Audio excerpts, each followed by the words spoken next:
Interesting story that flew under the radar, but this is what politics, that's what it's about.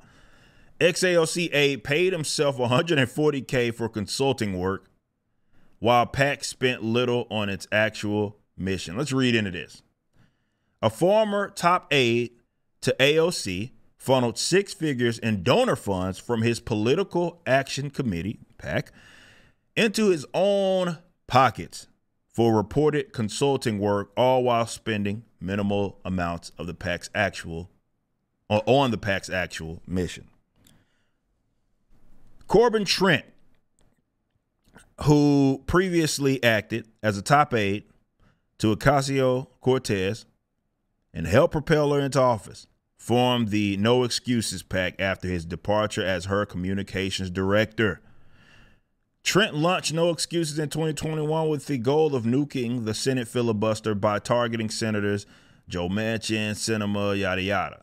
But a recent report shows that No Excuses barely spent money on its stated endeavors. Instead, Trent paid himself nearly $140,000 for reported communication and management consulting. Yeah, that could be anything. Between 2021 and September 2023, which is shown in the Federal Election Commission's filings. During this time, Trent's group spent $14,831 on radio ad buys targeting Manchin and Sinema, meaning his PAC paid him 10 times more for reported consulting services than it spent on its stated goals.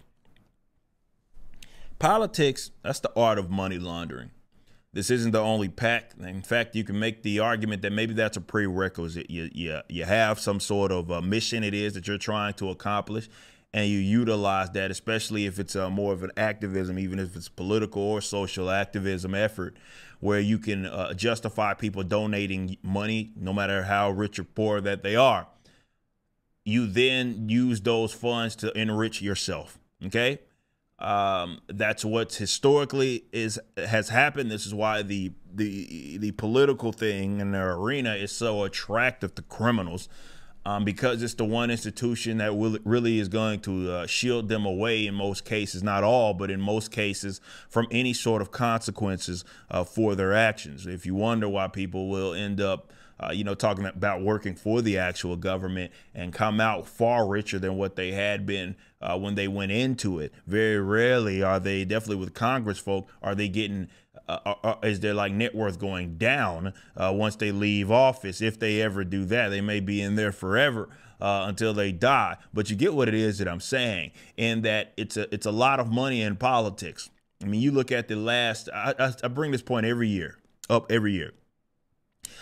If you go look at I'm not even going to tell you. I want you to go do the research for yourself.